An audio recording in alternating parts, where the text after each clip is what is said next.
हम्म। आज हम शुरू करते हैं क्लास अपना first paper, first unit, relativity.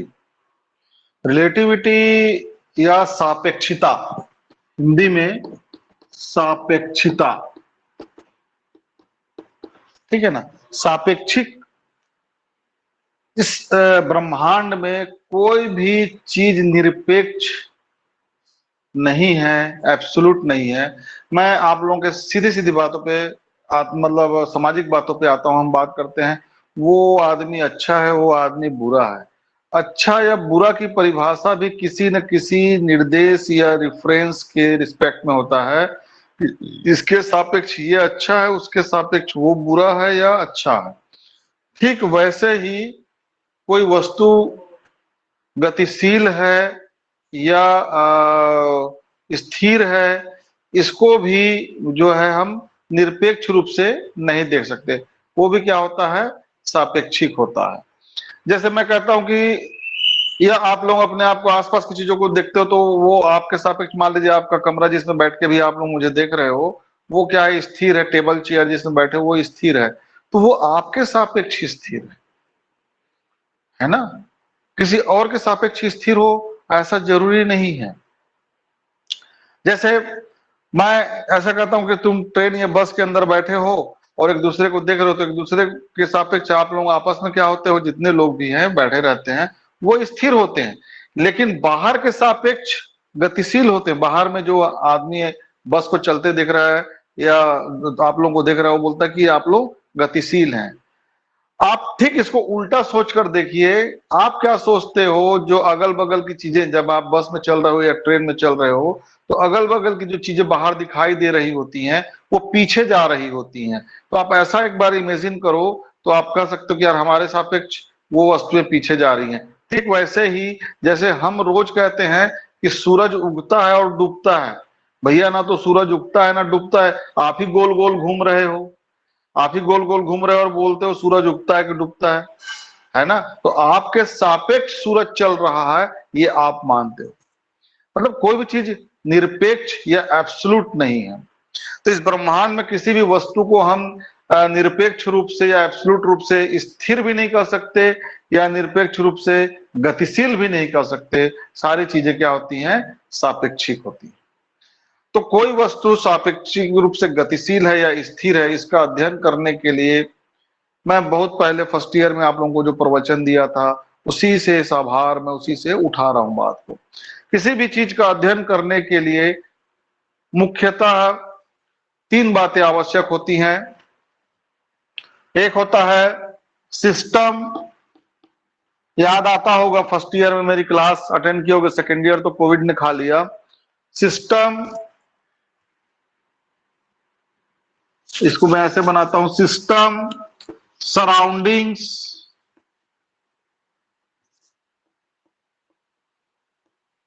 Surroundings और फ्रेम। मैं थर्ड ऐसा बना रहा हूं, इसका मतलब बाहर है ऐसा नहीं, ये है फ्रेम। सिस्टम वह है जिसका हम अध्ययन करते हैं। सिस्टम इज एन इवेंट और object which is under consideration. जो विचाराधीन है, जिसका हमको स्टडी करना, जिसका हमको अध्ययन करना है, उसको हम सिस्टम बोलेंगे। सिंपल है ना। दूसरा जो है सराउंडिंग्स, जो उस अध्ययन को, उस सिस्टम को जिसका हम अध्ययन कर रहे हैं, उसको जो प्रभावित करता है या जो उससे प्रभावित होता है, उसको हम सराउंडिंग्स कहते हैं, वातावरण कहते हैं।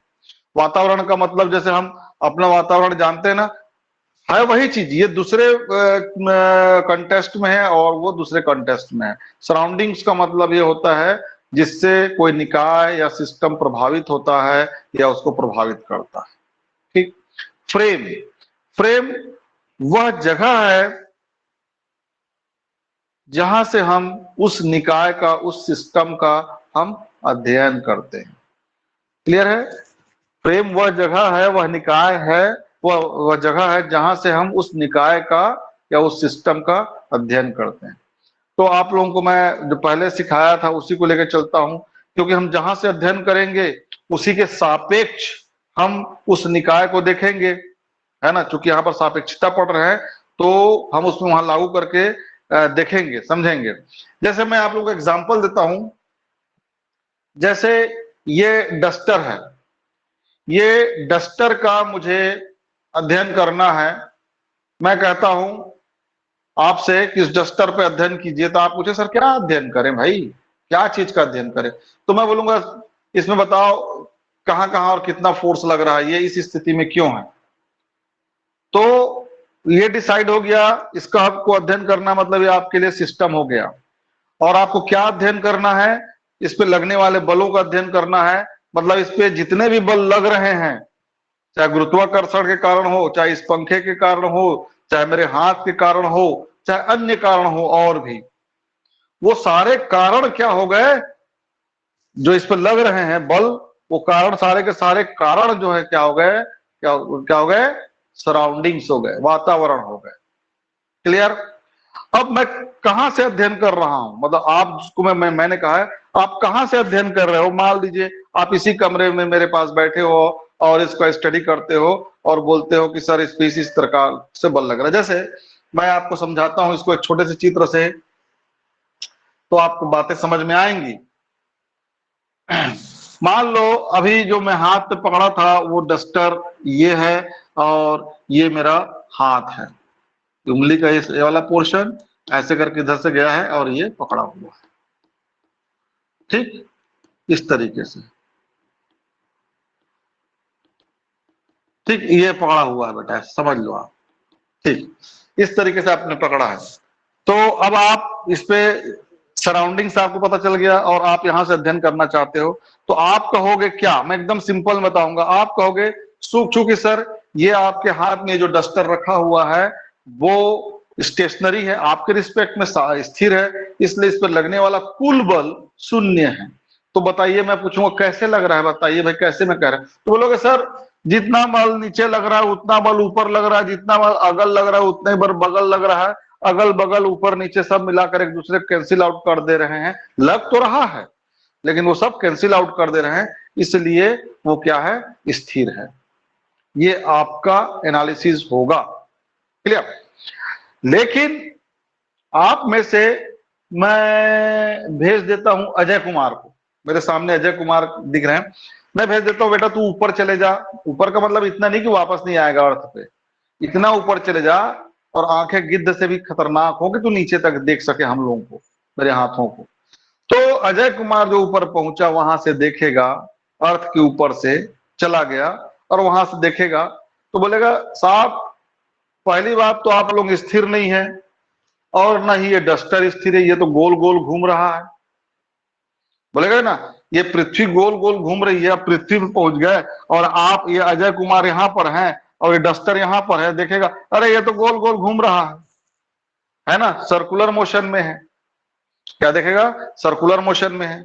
तो वो मैं बोलूंगा अब बता बेटा कौन कौन से बल लग रहे हैं और कैसे तू बोला सर्कुलर मोशन में है। तो बोलेगा सर ये स्टेशनरी तो नहीं है और चूंकि ये सर्कुलर मोशन है, और तो बोलेगा मतलब वृत्तीय गति में है। सर्कुलर मोशन का मतलब क्या है, वृत्तीय गति में है, और वृत्तीय गति तभी पॉसिबल है सर जब उस पर सेंट्रीपिटल फोर्स हो, अभिकेंद्रीय बल लगे। तो अभिकेंद्रीय बल के बगैर कोई भी वस्तु जो है वृत्तीय गति नहीं कर सकती। तो सर इसमें एक केंद्र की ओर कुल बल, पृथ्वी के केंद्र की ओर कुल बल लग रहा है सर, या उस पृथ्वी के केंद्र कह लूं या उस वृत्तीय मार्ग के केंद्र की ओर, उस वृत्त के केंद्र की ओर एक कुल बल लग रहा है। मतलब अब क्या हुआ, अब क्या हुआ कि अजय कुमार की नजर से देखें हम, मतलब तो बोलता है कुल बल लग रहा है। जब यहां था अजय कुमार तो बोल रहा था नहीं सर वो मैं तो वैसे ही खड़ा हूं भाई, लेकिन अजय कुमार ही बदल जा रहा है। यहां से इसका अध्ययन कर रहा है तो बोलता है कुल बल लग रहा है, ऊपर जाता है तो बोलता है कुल बल नहीं लग रहा है। एक बोलता है यहां से अध्ययन करता है तो बोलता है सर आप स्टेशनरी हो, आपका डस्टर स्टेशनरी है, और जब ऊपर जाता है तो बोलता है सर आप भी मूविंग हो और आपका डस्टर भी मूविंग है। कितनी अजीब बात है, चीजें वही हैं, अजय बदला मैं थोड़ी बदला। अजय क्या बदला अपना, अजय क्या बदला अपना, मैं तो वैसे ही था। सोचो अजय ने अपना क्या चीज ऐसा बदला जिसके कारण उसका व्यू, उसका विचार, उसका परसेप्शन बदल गया, अपनी जगह बदली, अपना फ्रेम बदला। अपना फ्रेम बदला। इस फ्रेम से वो अध्ययन कर रहा था तो बात अलग थी, और फ्रेम अपना चेंज किया तो बात बदल गई। तो मैं ये कहना चाह रहा हूं कि फ्रेम बहुत इंपॉर्टेंट चीज है आपके अध्ययन के लिए, किसी भी चीज के अध्ययन। ये तो एक छोटी सी बात थी फिजिक्स की। यदि हम फिजिक्स से बाहर भी हम बात करें तो मैं कहता हूं कि मान लीजिए आपको बलौदा में एक बस्ती में रहने वाले गरीबों की सामाजिक आर्थिक परिस्थिति का अध्ययन करना है। एक मोहल्ले को दे दिया, वहां रहने वाले जो गरीब हैं उनका सामाजिक आर्थिक विश्लेषण करना है। तो यहां पर सिस्टम क्या होगा, वो गरीब क्या होगा, वो गरीब होंगे, है ना। और सराउंडिंग क्या होगा, क्या चीज का अध्ययन करना है, आर्थिक और सामाजिक स्थिति का। तो आर्थिक और सामाजिक जो स्थिति है वो उसका क्या हो गया, सराउंडिंग्स हुआ। उसकी गरीबी को उसके अर्थव्यवस्था की आर्थिक स्थिति कैसे प्रभावित करती है, उसकी सामाजिक स्थिति कैसे प्रभावित करती है और होती है, ये चीजें रहेंगी दोनों, है ना। किसी की गरीबी के कारण को आप समझोगे कि किस कारण से वो गरीब है, तो आर्थिक और सामाजिक कारण का अध्ययन करो, तो वो उसका क्या हो गया, सराउंडिंग्स हो गया, वातावरण हो गया। अब आते हैं फ्रेम पे। एक फ्रेम को मतलब फ्रेम को मैं आपको ऐसे समझाने की कोशिश कर रहा हूं कि आप अपने पूरे जीवन काल में इसी प्रकार से जीते हैं, इसी प्रकार से सारा काम करते हैं। हम किसी के बारे में सोचते हैं तो हम यहां से रह के सोचते हैं, और कभी कभी बोलते हैं मेरे तरफ से सोच के देख, मेरे तरफ से सोच के देख, तब तेरे को मेरी बात समझ में आएगी। एग्जैक्टली हम फ्रेम चेंज करने की बात करते हैं उस समय भी। तो एक आदमी वो है जो उसी मोहल्ले में रहता है और जो गरीब है, और वो अध्ययन करता है कि वो गरीब क्यों है, एक फ्रेम हो गया। दूसरा, एक नेता जो है उसको बोला जाता है कि भैया आप अध्ययन करके बताइए कि आपके इस क्षेत्र में ये फला ग्रुप जो है, इस मोहल्ले के लोग गरीब क्यों हैं, आर्थिक और उसका सामाजिक कारण का विश्लेषण कीजिए। और एक होता है किसी बाहर से किसी प्रोफेसर को बुलाया जाता है जो सामाजिक विज्ञान का प्रोफेसर है, उसको कहा जाता है कि भैया आप अध्ययन करिए। तो सबका स्टडी अलग अलग हो सकता है, क्योंकि सबका फ्रेम, सब अलग अलग जगह से कर रहे हैं, सब अलग अलग फ्रेम है अपने आप में। तो बेटा ये समझ लो, फ्रेम इतना इंपॉर्टेंट चीज है हमारे लाइफ में, फ्रेम इतना इंपॉर्टेंट चीज है हमारे लाइफ में कि वो हमारा परसेप्शन, हमारी सोच बदल देता है। और यही इस चैप्टर की खासियत है कि हम समझें कि सापेक्षता क्या है और किस तरीके से हमारे विज्ञान को, हमारी सोच को, भौतिक विज्ञान के नियमों को वो प्रभावित करता है या होता है। क्लियर। तो दो प्रकार के फ्रेम पढ़ेंगे हम, जो पहले भी पढ़ते आए हैं। एक है आपका जड़त्वीय फ्रेम, इनर्शियल फ्रेम, और एक है आपका नॉन इनर्शियल फ्रेम। पहला आ जाते हैं हम इनर्शियल फ्रेम में, पहला आ जाते हैं इनर्शियल फ्रेम, और दूसरा है आपका नॉन इनर्शियल फ्रेम।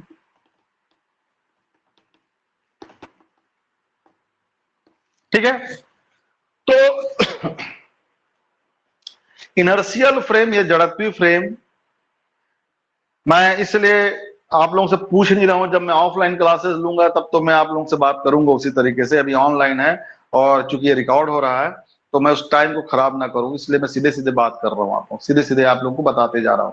और ये भी जान लीजिए, इस ऐप में यह है कि कौन मेरी क्लास में कितने देर रहा है, मैंने जितनी देर क्लास लिया उसमें कितने % टाइम उसने देखा है मुझे, ये इसमें आर्टिफिशियल इंटेलिजेंस है।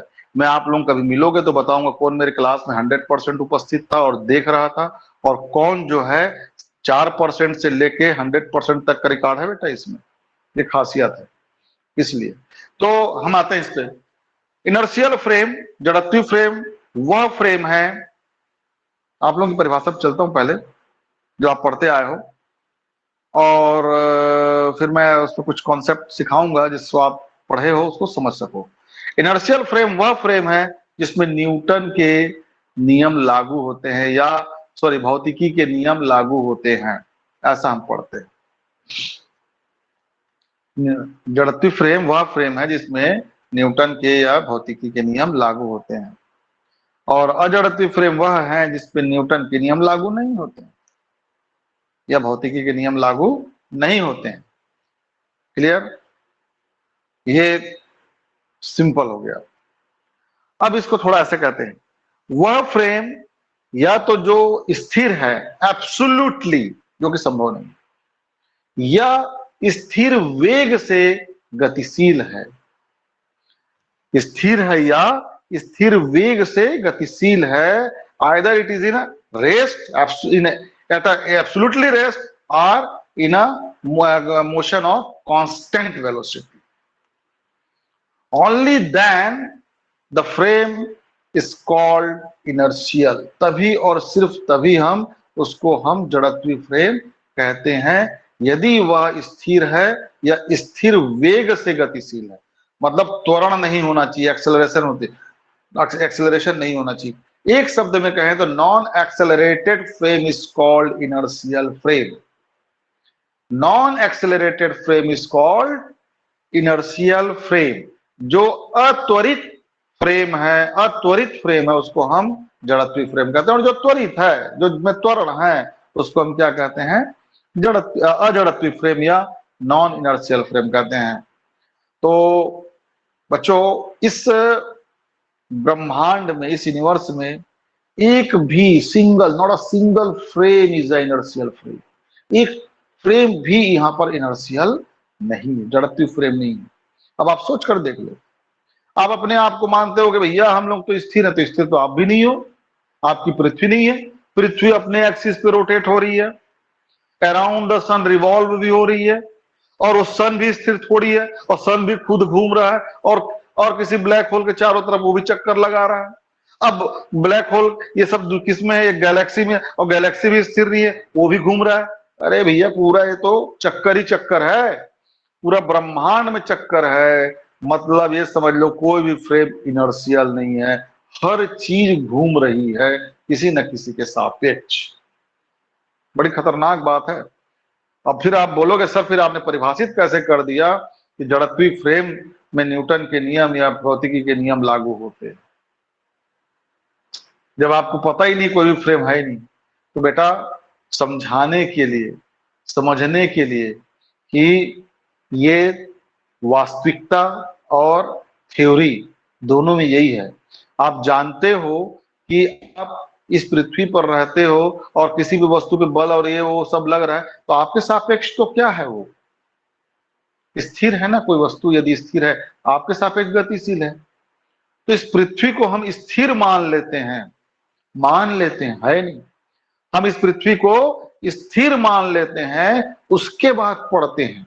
इस स्थिर पृथ्वी को हम जड़त्वीय फ्रेम ना माने तो सिंपल आपसे मैं पढ़ाई की बात ना कर पाऊं, मैं आपको वैज्ञानिक बनाना शुरू कर दूंगा।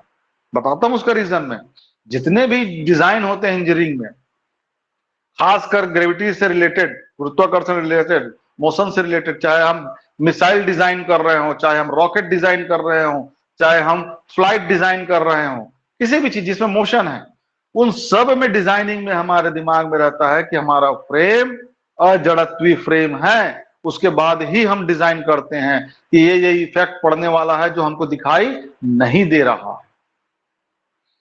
बातें समझ में आ रही है मेरी?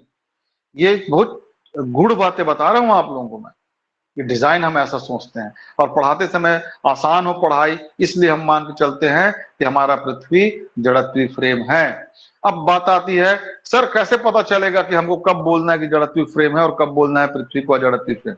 तो मान लो मैं पूछता हूं, बेटा ये बताओ, पृथ्वी जड़त्वीय फ्रेम है क्या जड़त्वीय फ्रेम है? तो आप बोलोगे सर अजड़त्वीय फ्रेम है। क्यों? क्योंकि मेरा प्रश्न वो था, मैं जानना चाहता था कि आप पृथ्वी के बारे में जड़त्व की परिभाषा से कैसे उसको, जब फ्रेम की जड़त्वीय फ्रेम की परिभाषा से कैसे रिलेट कर रहे हो।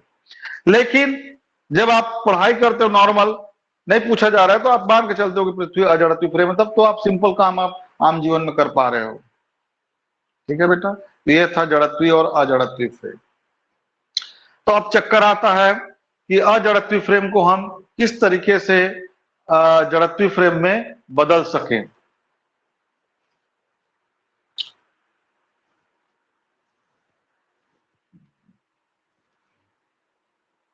टाइम क्या हो रहा है बेटा, बताना ना। जैसे ही 9:30 होगा बताना, सेकेंड ईयर वाले इंतजार कर रहे होंगे।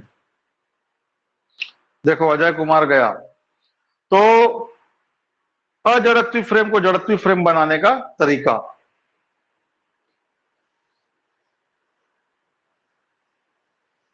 मैं आपको ऐसे बताता हूं, मान लो ये एक लिफ्ट है और इसमें एक ब्लॉक ऐसे लटका हुआ है, एक आदमी यहां खड़ा हुआ है ना, और एक आदमी यहां खड़ा हुआ है। ये आदमी, इन दोनों को इस ब्लॉक के बारे में स्टडी करना है, इसको भी यहाँ इसका स्टडी करना है, इसको भी इसका स्टडी करना है। दोनों फ्रेम अलग अलग है। यदि ये लिफ्ट स्थिर है तो दोनों के स्टेटमेंट सेम होंगे, क्योंकि इसके लिए भी स्थिर है और इसके लिए तो स्थिर है ही वो ब्लॉक जो है। लेकिन यदि ये गतिशील है और त्वरित अवस्था में है तो इसके लिए त्वरण है, और इसके अंदर जो बैठा, जैसे हम पृथ्वी के अंदर बैठे तो हमको थोड़ी पता होता कि हम त्वरण में है कि गतिशील में है। हमको तो लगता है भैया हम जैसे हम ऐसे ही, स्थिर है तो स्थिर है ना, गतिशील है तो गतिशील है। तो वही चीज है, मान लीजिए ये ऊपर की ओर त्वरित हो रहा है, ये लिफ्ट ए से, त्वरण है ए से। तो अब आप सोच कर देखिए, ये बोलेगा नहीं सर मेरे लिए तो स्थिर है, अपने मन में सोचेगा, मैं बोलूंगा बेटा ए तू बता कि ब्लॉक ए पे लगने वाले बल का अध्ययन करके बता, कैसे कैसे बल लग रहा है, उसकी गतिशीलता के बारे में बता। तो बोलेगा सर जितना बल नीचे की ओर लग रहा है एम जी, उतना ही बल ऊपर की ओर तनाव बल है, रस्सी उसको पकड़ के रखा है, उतना ही बल ऊपर की ओर लग रहा है सर, एम जी बराबर टी है और विपरीत है, इसलिए स्थिर है सर बोलेगा। ये बोलेगा गलत, चूंकि ये पूरा का पूरा सिस्टम ए से त्वरित हो रहा है, मतलब ब्लॉक भी ऊपर की ओर त्वरित हो रहा है, और यह त्वरण हो रहा है सर, ऊपर की ओर त्वरण है मतलब ऊपर की ओर कुल बल लग रहा है सर, बोलेगा बी। बोलेगा सर ऊपर की ओर लगने वाला बल नीचे की ओर लगने वाले बल से ज्यादा है, इसलिए ऊपर की ओर उसमें त्वरण हो रहा है। तो बोलेगा सर ऊपर की ओर लगने वाला टी ज्यादा है एम जी से, इसलिए इस पे कुल बल एम ए, मतलब जिसमें ए त्वरण है वो लग रहा है सर। तो बात एक ही चीज की दो अलग अलग स्टेटमेंट हुए, क्योंकि फ्रेम बदल गया, एक जड़त्वी फ्रेम में है और एक अजड़त्वी फ्रेम में है। तो एक को सिखाया जाएगा, बेटा तू मेरी क्लास अटेंड कर और तेरे को मैं सिखाऊंगा कि अजड़त्वी फ्रेम से जड़त्वी फ्रेम कैसे बनाते हैं। अजड़त्वी फ्रेम से जड़त्वी फ्रेम बनाने के लिए उसमें हम छद्म बल का, सुडो फोर्स का प्रयोग करते हैं। सुडो फोर्स वो है जो है नहीं, छद्म का मतलब ही है, छद्म समझते होगे आप लोग, जो है नहीं उसको हम क्या बोलते हैं, सूडो बोलते हैं। तो मान लीजिए वास्तव में गतिशील ऊपर की ओर है, त्वरण ऊपर की ओर है, तो बोलेंगे बेटा तू उसमें, उसको समझाएंगे देख वो ऊपर की ओर त्वरित हो रहा है, तेरे को पता नहीं चल रहा है, हम तो देख रहे हैं ना यहाँ से, ऐसा कर ऊपर की ओर त्वरित हो रहा है तो उसमें छद्म बल लगा दे नीचे की ओर। ओके सर बोलेगा, तो इस पे एक छद्म बल लगा देगा नीचे की ओर, और बोलेगा नीचे की ओर बल लग रहा है एम ए तो ए से ऊपर की ओर त्वरण हो रहा है, मतलब छद्म बल एम ए नीचे की ओर लग रहा है बोलेगा। ठीक, अब बता, तो बोलेगा सर अब भी मेरे लिए स्थिर है। तो कैसे स्थिर है बेटा, तो बोलेगा सर नीचे की ओर लगने वाला बल M A plus M G किसके बराबर है, टी के बराबर है सर, ऊपर की ओर लगने वाले बल के बराबर है। तो ऑब्जर्वर ए के कारण के लिए ये स्थिर है, और उसका स्टेटमेंट इस तरीके से M A plus M G is equal to T. Observer B के लिए ये गतिशील है और उसके लिए स्टेटमेंट इस तरीके से है। लेकिन इन दोनों को ध्यान से देखोगे तो दोनों बात एक ही है, प्रेजेंटेशन अलग है। M A plus M G is equal to T को मैं टी माइनस, मतलब एम जी इधर जाएगा तो T minus M G is equal to M A लिख सकता हूं। तो इस प्रकार से बेटा हम जो है अजड़त्वी फ्रेम में छद्म बल लगाकर उसको जड़त्वी फ्रेम की तरह व्यवहार करते हैं। इस तरीके से चूंकि हम पृथ्वी पर रहते हैं तो जब भी हम कोई चीज डिजाइन करते हैं तो इस छद्म बल का हम ख्याल रखते हैं। आप लोग अपने बचपन में शुरू में पढ़े होंगे अब केंद्रीय बल या सेंट्रीफ्यूगल फोर्स, और ये चीज आप फील भी करते हैं, जैसे आपको कोई पकड़ के ऐसे गोल गोल घुमाता है ना, ऐसे इस तरीके से बच्चे थे तो घुमाते थे, तो जिस बच्चे की फीलिंग क्या होता है इसको कि मैं बाहर की ओर जा रहा हूं, बाहर की ओर जा रहा हूं, लेकिन एक्चुअल में क्या आप उसको अंदर की ओर खींच रहे होते हो। ठीक वैसे ही जो मेरी गो राउंड झूला होता है उसमें जब बैठते हो तो आपको लगता है बाहर की ओर जा रहे हो, बाहर की ओर जा रहे हो, लेकिन वो झूले का जो रॉड है वो आपको, जो रॉड है वो अंदर की ओर खींच रहा होता है ना, लग रहा है अंदर, एक्चुअल में बल जो है वास्तविक बल अंदर की ओर लग रहा है और आपको महसूस क्या हो रहा है, बाहर की ओर, छद्म बल है वो। तो अब केंद्रीय बल छद्म है, अभिकेंद्रीय बल वास्तविक है। हम वृत्ति गति की बात करें तो। ठीक है, मेरे ख्याल से 9:30 हो गया, आज के लिए इतना काफी है, बाकी चाय कल पिएंगे। ठीक है, ओके बाय, थैंक यू।